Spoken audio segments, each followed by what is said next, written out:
Hey my dear students, very morning. What's up? I hope you are so fine and you are so happy. Dear आप लोगों को पता है हम लोग जिस ब्रह्मांड में रहते हैं, जिस गैलेक्सी में रहते हैं, उस गैलेक्सी में बहुत सारे प्लैनेट्स हैं, बहुत सारे डिफरेंट ऐसी चीज़ें भी हैं जिनके बारे में साइंस को भी नहीं पता।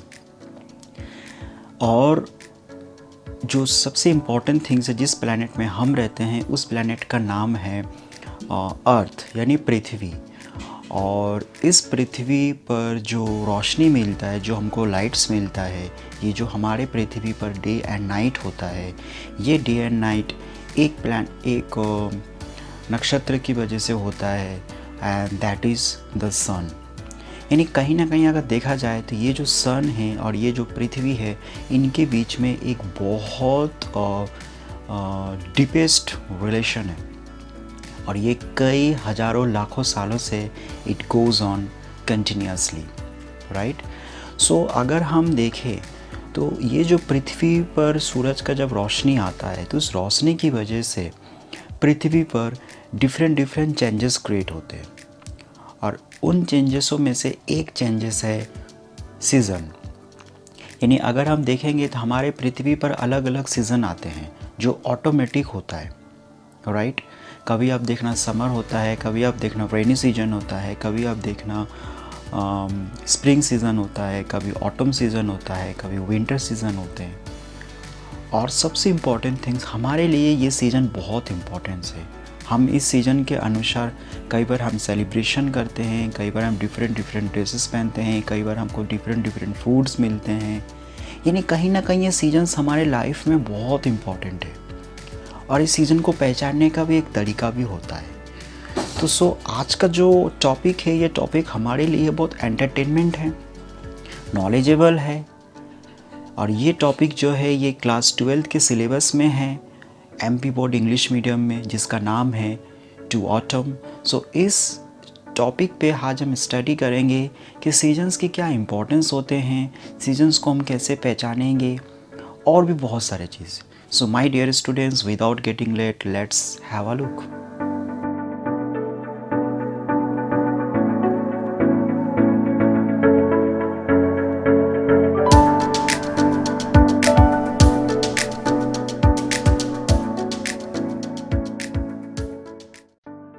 सो माय डियर स्टूडेंट्स, जैसे मैंने अभी आप लोगों को कहा कि हर चीज़ की अपनी एक इम्पोर्टेंस होती है। जैसे आज हम स्टडी करेंगे सीज़न के बारे में कि सीज़न की भी अपनी एक इम्पोर्टेंस होती है। अगर सीज़न नहीं होता ना तो हमारा लाइफ बहुत डल हो जाता, बहुत बेकार हो जाता। मतलब लाइफ में कुछ एंटरटेनमेंट, कुछ एंजॉयमेंट, कुछ डिफरेंट होता ही नहीं। क्योंकि आपने देखा होगा कि सीज़न में जो डिफरेंट सीज़न जो होते हैं, और डिफरेंट सीज़न में कुछ ना कुछ खुशी होती है, कुछ ना कुछ लाइफ में डिफरेंट कलर्स होते हैं, राइट।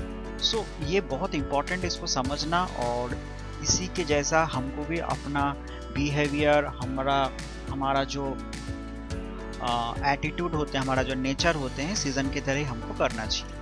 सो हम स्क्रीन पर आ चुके हैं, आप देख रहे हैं कि जैसे कि मैं हमेशा कहता हूँ कि ये MP बोर्ड इंग्लिश मीडियम का क्लास 12 का चैप्टर है, और हम जो आज करने वाले हैं वो है चैप्टर नंबर 15, जिसका नाम है टू ऑटम।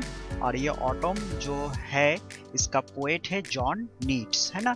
इसको हम कीट्स नहीं बोलेंगे, इसको हम ईट्स बोलेंगे, है ना, ईट्स, जॉन ईट्स, ठीक है। अब जॉन ईट्स क्या करते हैं, वो कौन है, वो हम आगे देखते हैं। ये चैप्टर नंबर 15 है। यहाँ पे मैंने एक छोटा सा फोटो डाल रखा है ताकि आपको समझने में बहुत आसान हो। और ये ऑटम सीजन का ही एक पिक्चर है जो मैंने नेट से लिया है, और ऐसा नहीं है कि ये कोई दूसरा पिक है, ये ऑटम सीजन का ही पिक है। आपने देखा होगा कि कितना ब्यूटीफुल लग रहा है, क्योंकि मैंने आपको कहा था अभी थोड़ी समय पहले इंट्रोडक्शन में कि ऑटम सीजन में चारों तरफ जो नेचर होते हैं ना, it became very beautiful, that shows lots of happiness in our life, in animals life, in birds life, surrounding, right।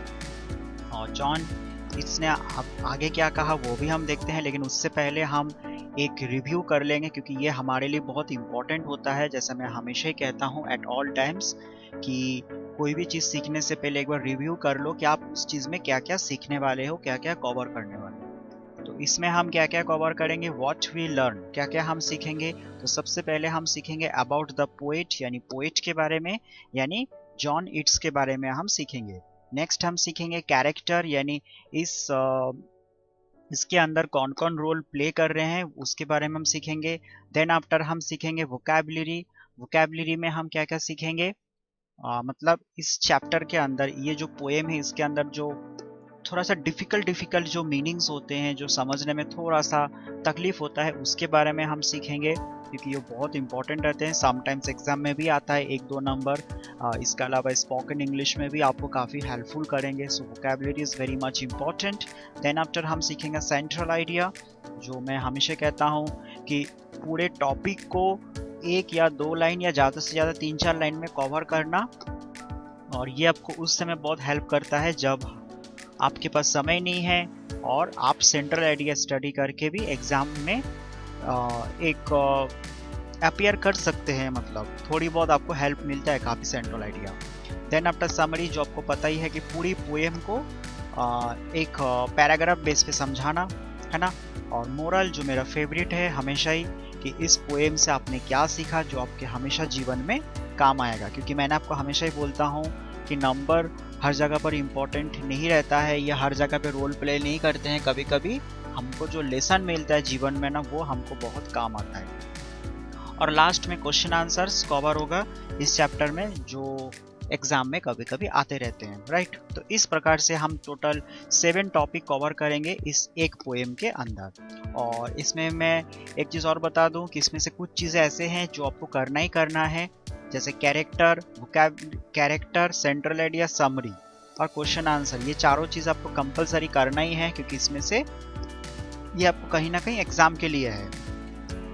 About the poet, vocabulary और मोरल, ये आपकी चॉइस है। अगर आप सीखेंगे तो आपको जीवन में काफ़ी हेल्प मिलेगा। जैसे पर्सनैलिटी डेवलपमेंट करना है तो मोरल सीख लो, और अपने कम्युनिकेशंस को डेवलप करना है तो वोकैबुलरी सीख लो। और अगर आप किसी से इंस्पिरेशन होना चाहते हो, आप चाहते हो कि आपसे भी लोग इंस्पायर हो, तो उसके लिए आपको अबाउट द पोएट की इन्फॉर्मेशन लेना ज़रूरी है। क्योंकि आप भी चाहोगे ना कि जिस प्रकार आज आप किसी और के बारे में स्टडी कर रहे हो, कल हो सकता है कोई और आपके बारे में स्टडी करे, किताब में, मैगजीन में, टीवी में। सो डियर, हमेशा लोगों से इंस्पायर होना चाहिए और लाइफ में खुद को भी कुछ करना चाहिए जिससे लोग आपसे इंस्पायर हो। सो ये 3 चीज़ आपकी चॉइस है। बाकी के 4 चीज़ तो मैंने आपको बता ही दिया। It is compulsory if you want to appear in the examination, right. So आगे हम स्टार्ट करते हैं सबसे पहले अबाउट द पोएट के साथ। सो अबाउट द पोएट के बारे में हम देखते हैं। John Yeats was nature lover, मतलब जॉन ईट्स जो थे ना, वो नेचर से काफ़ी प्यार करते थे, यानी उनको प्रकृति के साथ समय बिताना उनको बहुत अच्छा लगता था। वो किस चीज के प्रेमी थे, नेचर, यानी प्रकृति के नेचर थे, ठीक है। The most time he would like to spend in nature, और ज्यादातर समय वो कहाँ पर बिताना पसंद करते थे, नेचर में, नेचर के साथ। He had presented many beautiful poems in his life, उन्होंने अपने जीवन में बहुत खूबसूरत खूबसूरत पोएम्स पेश किए हैं, पोएम्स लिखे हैं, right. John Yeats said that every season has its own meaning, वो क्या बोलते हैं कि जितने भी सीजन्स होते हैं इस दुनिया में, जैसे like rainy season, summer season, winter season, autumn season, spring season, वो कहते हैं कि हर सीजन की अपनी एक खूबसूरती है, अपनी एक इम्पोर्टेंस है, अपनी एक महत्व है। इट इज इट्स ब्यूटी, और यही इसकी खूबसूरती है। We have to protect the nature as our own capabilities, हमसे जितना हो सके, हमारा जो भी सामर्थ्य है, हम जितना कर सके, हमको नेचर को प्रोटेक्ट करना बहुत ज़रूरी है। नेचर को प्रोटेक्ट कैसे करेंगे, जैसे मान लो पेड़ नहीं काटना चाहिए, पेड़ लगाना चाहिए, जानवरों को ज़्यादा नहीं मारना चाहिए। इस प्रकार से हम नेचर को प्रोटेक्ट करेंगे। अगर हम नेचर को प्रोटेक्ट करेंगे तो हमको डिफरेंट सीजन मिलेगा, और अगर हमको डिफरेंट सीजन मिलेंगे तो हमारे लाइफ क्या बन जाएंगे, एक ब्यूटीफुल बन जाएंगे। ये जॉन नीट्स कह रहे हैं। तो आपने देखा होगा कि जॉन नीट्स नेचर लवर थे, तभी तो उनको इतनी सारी इन्फॉर्मेशन था। और उन्होंने अपने इंफॉर्मेशन, अपने नॉलेज को अपने तक सीमित ना रखकर उन्होंने हमको भी दे दी है। इसका मतलब क्या है कि कभी भी नॉलेज अपने तक सीमित नहीं रखना चाहिए, नॉलेज को हमेशा दूसरों तक पहुंचाना चाहिए, जिसको आप लोग बोलते हैं ना, sharing is the best thing. ठीक है, अब वोकैबुलरी देख लो। वोकैबुलरी में यहाँ पे कुछ मीनिंग्स है और इसका कुछ सिमिलर मीनिंग है, यहाँ पे मैंने लिख रखा है। अगर आपको हिंदी मीनिंग जानना है तो आप गूगल में या फिर डिक्शनरी से भी आप इनकी नॉलेज ले सकते हो। ये आपको बुक्स पे मिल जाएंगे, आपके पोएम में ये सब वर्ड रहेगा और इसका मीनिंग ये है। ये थोड़ा सा डिफिकल्ट है, दैट्स वाई मैंने यहाँ पे मीनिंग लिख रखा है। तो आप लोग डियर ये कर लेना, क्योंकि ये एग्जाम में भी कभी कभी आता है, एक सिनोनिम या एंटोनिम्स दे देते हैं कि सेम टू सेम मीनिंग आप स्टैंजा में से फाइंड आउट करो। तो अगर आपको एक नंबर मिल जाएगा तो आपके लिए अच्छा होगा ना। सो ये आप कर लेना, आगे आपकी मर्जी। ठीक है, नेक्स्ट हम देखते हैं कैरेक्टर। यहाँ पे भी कुछ मीनिंग है, ये भी देख लेना आप। नेक्स्ट आता है कैरेक्टर। तो कैरेक्टर में यहाँ पे एक ही कैरेक्टर है, मतलब इस पोएम में, ये जो पोएम है, इस पोएम में जो रोल प्ले कर रहे हैं, जो एक्टिंग कर रहा है, जो इसके ऑटम सीजन के बारे में बता रहा है, वो कौन है? वो कोई और नहीं, नैरेटर यानी जॉन ईट्स खुद ही है। यानी इस पोएम को जिसने लिखा है वो खुद ही अपना लाइफ का एक एक्सपीरियंस शेयर कर रहे हैं कि उन्होंने अपने जीवन काल में जब नेचर के साथ टाइम स्पेंड करता था तो उनको क्या महसूस हुआ था, तो उसमें से उन्होंने एक एक्सपीरियंस शेयर किया ऑटम के बारे में। तो कुल मिलाकर यहाँ पे कैरेक्टर एक ही है, जॉन ईट्स। यानी जो भी यहाँ पे सब कुछ कह रहा है नेचर के बारे में, वो कौन कह रहा है? जॉन ईट्स खुद ही कह रहा है, राइट। तो ये कैरेक्टर हो गया। अब हम देखते हैं सेंट्रल आइडिया। तो सेंट्रल आइडिया क्या है? यानी इस पोएम को शॉर्ट में समझना। This poem is very beautiful poem which is written by John Eads। ये आपको समझ में आ गया होगा कि ये जो पोएम है ये काफी अच्छा पोएम है, और ये पोएम किसने लिखा है? जॉन ईट्स ने लिखा है। John Yeats expresses the beauty of autumn season. मतलब जॉन ईट्स यहाँ पर एक सीजन के बारे में बता रहा है, उसकी खूबसूरती के बारे में बता रहा है, और वो कौन सा सीजन है? वो है autumn season. He says that in this season fruits are grown completely। वो क्या कह रहे हैं कि इस सीजन में ज्यादा से ज्यादा फ्रूट्स क्या होते हैं? पूरी तरीके से पक चुका होता है, यानी तैयार हो जाता है खाने के लिए। देखो कितना अच्छा है ना। यानी ऑटम सीजन अगर आता है मतलब समझो आपको कोई ना कोई फ्रूट्स मिलेगा। Many birds, insects are happy arriving of this season। सिर्फ इंसान के लिए ऑटम सीजन नहीं है, देखो पक्षी भी बहुत खुश हो जाते हैं, इंसेक्ट्स यानी छोटे छोटे जो कीट पतंग होते हैं वो भी काफी खुश हो जाते हैं। क्यों? क्योंकि ऑटम सीजन आ चुका है। और साथ साथ हमको और क्या मिलता है इस सीजन में? Farmer are busy for cutting their crops. यानी जो अनाज होते हैं ना, कुछ अनाज तो देखो अनाज के अलग अलग सीजन होता है, यानी कुछ अनाज ऑटम सीजन में भी तैयार हो जाते हैं पूरी तरीके से। यानी आपको फार्मर काफी दिखेंगे। फार्मर इस सीजन में काफी बिजी रहते हैं, काफी व्यस्त रहते हैं अपने अनाज को काटने के लिए, क्योंकि अनाज को काटेंगे खेत से और उसके बाद वो घर पर लेकर जाएंगे या फिर उसको दुकान में लेकर जाएंगे। तो इस सीजन पे आपको इतनी सारी चीजें मिलेंगे। क्या क्या मिलेंगे? आपको फ्रूट्स मिलेंगे, कई सारे फ्रूट्स तैयार हो जाते हैं। बर्ड्स आपको, इंसेक्ट्स आपको मिलेंगे, काफी खुश दिखेंगे आपको। साथ में फार्मर सबको मिलेगा, जो आपको दिखेगा चारों तरफ कि वो अपना अनाज काट रहे हैं या फिर घर पर लेके जा रहे हैं। इसके अलावा और भी बहुत कुछ दिखता है। वो क्या है? The singing voice of many birds and insects make a beautiful atmosphere in a day and at night. यानी रात को और दिन को चारों तरफ जो एटमॉस्फेयर है ना, काफी खूबसूरत लगता है। क्यों? क्योंकि जितने भी बर्ड्स होते हैं, जितने भी इंसेक्ट्स होते हैं ना, वो खुशी से गाना गाते हैं, और उसकी जो आवाज है, उसकी आवाज चारों तरफ गूंजते हैं, और उससे क्या होता है? नेचर बहुत खूबसूरत लगता है। हमारे आसपास के जो माहौल है वो काफी ब्यूटीफुल होता है, और वो सिर्फ दिन में नहीं, नाइट को। देखो, this season has lots of importance for nature and human life. यानी ये जो सीजन है ना, इसकी काफी इम्पोर्टेंस है इंसान के लिए भी और नेचर के लिए। नेचर में आप समझते हो, जैसे जानवर के लिए भी ये नेचर सीजन बहुत इम्पोर्टेंट है, पक्षी के लिए भी बहुत इम्पोर्टेंट है, और इंसान के लिए तो है ही, इसमें तो कोई शक नहीं है। तो ये हमने सेंट्रल आइडिया देखा कि क्या देखा कि ये सीजन जो है ये जॉन ईट्स ने लिखा है और ऑटम सीजन के बारे में है। इसमें पूरी तरीके से फल पक चुके होते हैं, कुछ फल सभी फल नहीं, कुछ फ्रूट्स तैयार हो जाते हैं। बर्ड्स काफ़ी खुश रहते हैं, इंसेक्ट्स काफ़ी खुश रहते हैं और इस वजह से वो गाना भी गाते हैं और उसके गाने से माहौल जो है काफ़ी अच्छा रहता है। कभी कभी हमको किसान भी दिखते हैं जो बिजी रहते हैं अपने अनाज को काटने के लिए। और कहीं ना कहीं देखा जाए तो ये सीज़न इंसान के लिए, एनिमल्स के लिए, बर्ड्स के लिए काफ़ी इम्पोर्टेंट है। ठीक है, तो ये आपने देखा सेंट्रल आइडिया। कभी अगर आपके पास समय नहीं हो तो आप सेंट्रल आइडिया पढ़ लो और एग्जाम में जाके इससे रिलेटेड क्वेश्चन आंसर दे सकते हो। बस इसके लिए कंडीशन ये है आपकी इंग्लिश कमांड अच्छी होनी चाहिए, तो भी आप आंसर क्वेश्चन लिख सकते हो। अब हम लास्ट पढ़ेंगे समरी, यानी पूरे पोएम को डिटेल में। ये तो हमने शॉर्ट में देखा, अब डिटेल में पढ़ेंगे कि क्या करते हैं क्या नहीं करते। ठीक है, to autumn is written by John Keats. To autumn जो है ये किसने लिखा है? जॉन नीड्स ने लिखा है। जॉन नीड्स एक्सप्लेन, वो क्या बताते हैं? The importance and beauties of autumn season. John Keats यहाँ पर ऑटम सीजन के जो इम्पोर्टेंस है, ऑटम सीजन के जो महत्व है, जो खूबसूरती है, वो यहाँ पर वो एक्सप्लेन कर रहे हैं, हमको समझा रहे हैं।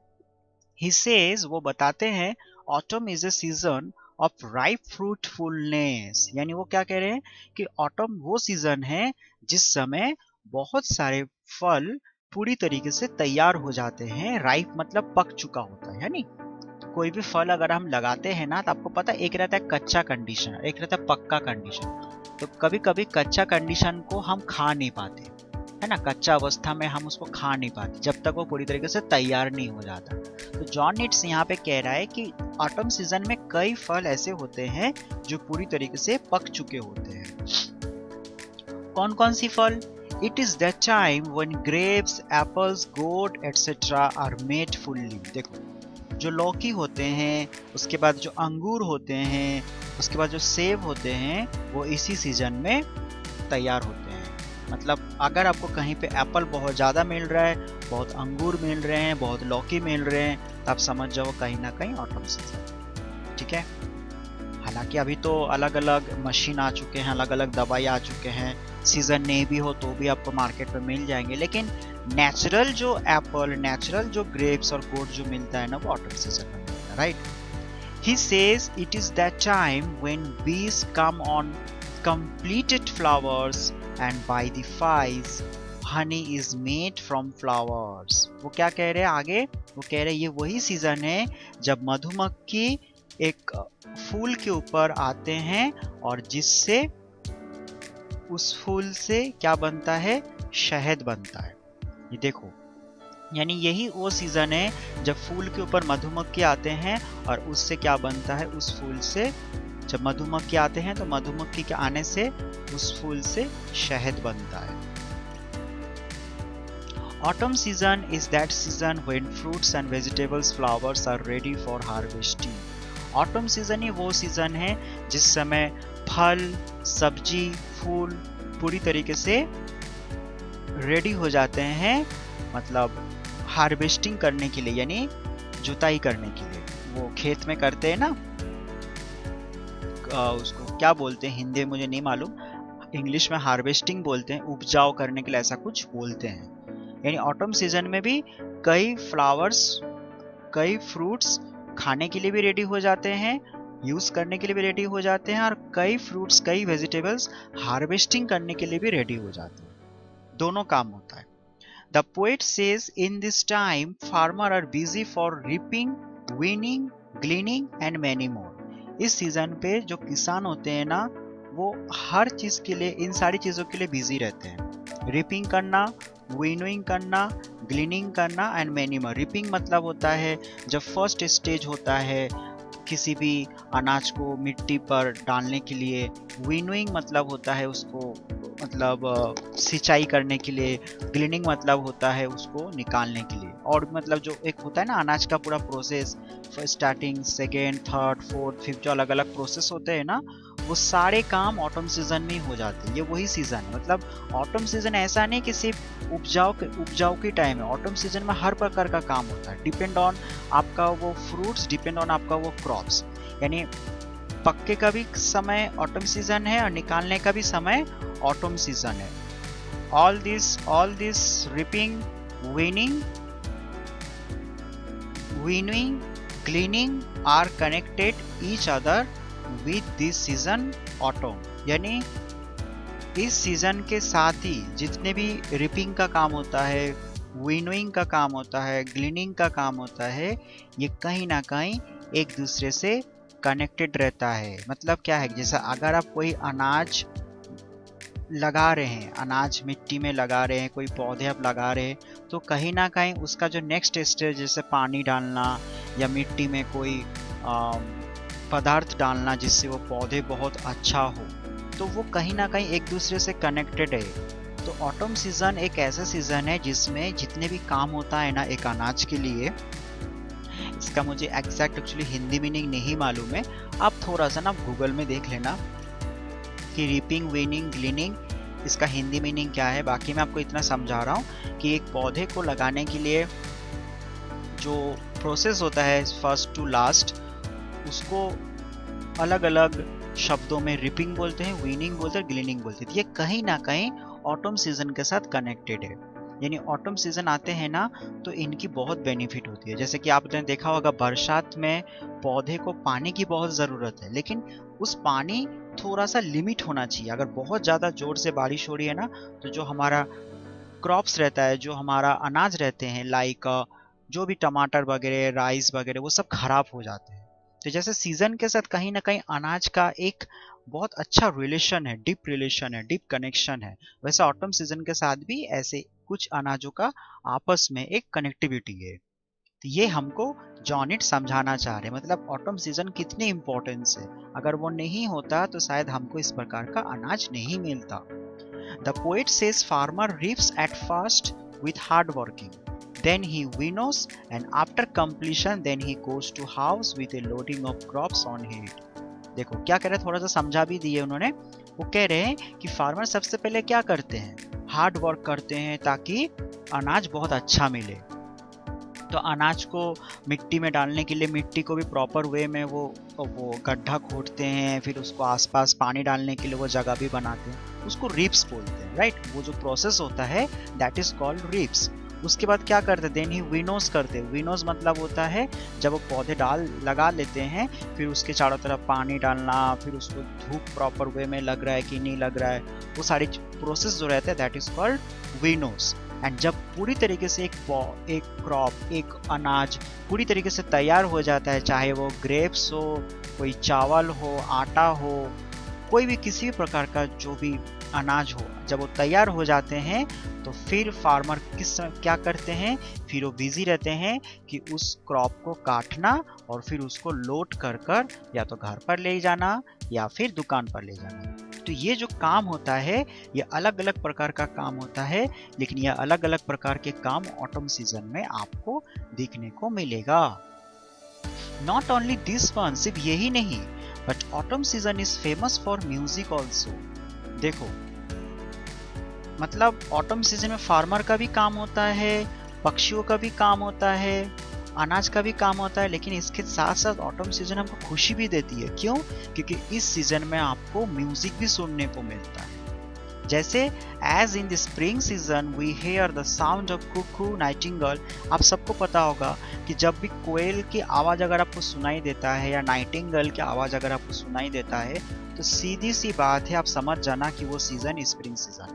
क्योंकि स्प्रिंग सीजन के अलावा आपको कभी भी किसी भी कुक्कू या नाइटिंगेल के गाने की आवाज़ सुनाई नहीं देंगे। और आपको पता है इस दुनिया में सबसे खूबसूरत सुरीली आवाज़ पक्षियों में अगर देखा जाए तो कोयल और नाइटिंगेल है। तो कह रहे कि जिस प्रकार स्प्रिंग सीजन में हमको नाइटिंगेल कुक्कू की आवाज़ सुनाई देता है जिससे नेचर बहुत खूबसूरत बन जाता है, similarly in autumn season we hear some sounds. Autumn season में भी हमको कुछ आवाज़ सुनाई देता है, जैसे लैम्स मतलब भेड़ जो जोर जोर से चिल्लाएंगे। कब? दिन में। इन द इवनिंग, शाम को, the sunlights glimpse in the field, a natural chorus sound around the atmosphere make me feel very much pure from my heart. मतलब इस सीजन में हमको जो भेड़ होते हैं उसकी आवाज़ सुनाई देंगे कि भेड़ जोर जोर से चिल्लाएंगे। उसके बाद शाम को जब सूरज की जो रोशनी है धीरे धीरे जब कम होता जाता है, आपने देखा होगा इवनिंग टाइम में 5 से 6 के बीच में सूरज की रोशनी एकदम ऑरेंज कलर के हो जाते हैं, तो उस समय एक साथ ग्रुप में चारों तरफ आपको एक हल्की सी आवाज़ सुनाई देगा, देखो अननेचुरल। और वो साउंड किसका रहता है? वो साउंड नेचर का ही होता है। वो साउंड कहाँ से आता है ये सिर्फ ईश्वर को पता है। जैसे आपको पता होगा ना कि पत्ते की भी हल्की हल्की आवाज़ होती है, हवा की भी आवाज़ होती है, पानी की आवाज़ होती है। तो जॉनिट्स कह रहे हैं कि ऑटम सीजन में एक नेचुरल जो प्राकृतिक कोरस साउंड होता है ना, कोरस मतलब होता है जब ग्रुप मिलकर साउंड होता है चारों तरफ से, उसको कोरस बोलते हैं। एक कोरस साउंड आपको सुनने को मिलेंगे और जिससे आपका दिल, आपका मन इतना प्योर हो जाएंगे, इतना तंदुरुस्त हो जाएंगे, इतना मस्त हो जाएंगे कि आपको ऐसा लगेगा कि दिन भर में यहीं पे बैठे हो। अगर आपके मन में कोई दुख है ना, तो थोड़ी समय के लिए वो दुख खत्म हो जाएगा, जैसे पोएट का हो जाता था वहाँ। उनको काफी खुशी मिलती थी शाम के वक्त। Sometimes cricket sound is heard, many swallows fly in the sky. कभी कभी क्रिकेट्स मतलब एक प्रकार के झिंगुर कीट पतंग होता है, उसकी भी आवाज आपको सुनाई देगा ऑटम सीजन में। और स्वैलो एक प्रकार के पक्षी है जो एक जगह से दूसरी जगह जाजावर की तरह रहते हैं, वो कभी भी एक जगह पर नहीं रहते, बहुत छोटी पक्षी होती है, बहुत अच्छा होते हैं, वो भी आपका आसमान में दिखेगा इस ऑटम सीजन। तो आप देख रहे हो कि ऑटम सीजन की कितनी इंपॉर्टेंस है। एक इंसान के जीवन में भी इंपॉर्टेंस है, एक पक्षी के जीवन में, एक बर्ड्स, एक एनिमल्स के जीवन में, कीट पतंग के जीवन में ऑटम सीजन कहीं ना कहीं बहुत इंपॉर्टेंस है। तो फाइनली ऑटम सीजन फिर क्या हुआ हमारे जीवन के साथ, वो हम देखते हैं। The poet John Keats says that in autumn season and the nature are associated each other of the morning, the afternoon, the evening and the night. मतलब पूरे दिन में जो मॉर्निंग, जो सुबह, जो दोपहर, शाम और रात, ये जो 4 समय हैं, ये 4 समय कहीं ना कहीं एक दूसरे से कनेक्टेड है। किसके साथ? ऑटम सीजन के साथ और नेचर के साथ। यानी ये जो प्रकृति है और ये जो ऑटम सीजन है, ये जो सीजन है, ये दोनों, ये जो आपस में एक दूसरे से कनेक्टेड है। और इसकी जो खूबसूरती है, ये खूबसूरती हमको कब दिखता है? जब हमको मॉर्निंग को, आफ्टरनून को, इवनिंग को और नाइट को। The poet John nits always welcomes through autumn in this beautiful world. Poet क्या कह रहा है कि मैं हमेशा स्वागत करता हूँ कि ऑटम सीजन हमेशा हमारे जीवन में इस खूबसूरत दुनिया यानी पृथ्वी पर सदा बने रहे, क्योंकि ऑटम सीजन नहीं है तो हमको इतनी खूबसूरत नज़ारा नहीं दिखने को मिलेगा। जैसे कुछ लोग होते हैं ना कि बरसात आते से वो टेंशन में आ जाते हैं, अरे यार अब तो पानी गिरेगा। कुछ लोग देखना सर्दी के मौसम आते से बहुत खुश हो जाते हैं, कब हमको अच्छे अच्छे खाना खाने को मिलेंगे, डाइजेस्ट हो जाएंगे। तो पोएट जो है जॉन नीट्स, वो कह रहा है कि हमको वो सीजन तो पसंद है, लेकिन हमको ऑटम सीजन भी पसंद है। और आपने देखा होगा बहुत से कम लोगों को, मतलब 75% लोगों को ऑटम और स्प्रिंग सीजन समझ में नहीं आता है। हमको भी समझ में नहीं आता, हमको सिर्फ रेनी सीजन, विंटर सीजन और समर सीजन समझ में आता है, लेकिन 2 सीजन एकदम सा समझ में नहीं आता कि कब ऑटम आया कब समर गया। लेकिन ये जो चीज़ है ना, जो मैंने अभी आप लोगों को यहाँ पर कहा, यहाँ पर, अगर इसको थोड़ा सा गौर करोगे तो आपको रियलाइज होगा, अच्छा ये ऑटम सीजन। तो माय डियर स्टूडेंट्स, ये था ऑटम सीजन का समरी जो मैंने आपको भी समझाया है। आपको आई होप समझ में आया होगा, आप इसको ध्यान से पढ़ना। अब इस पोएम से हमको क्या सीखने को मिला जो हमेशा हमारे जीवन में काम आएगा? सो वो है everything has its own importance. हर चीज़ की अपनी एक इम्पोर्टेंस है।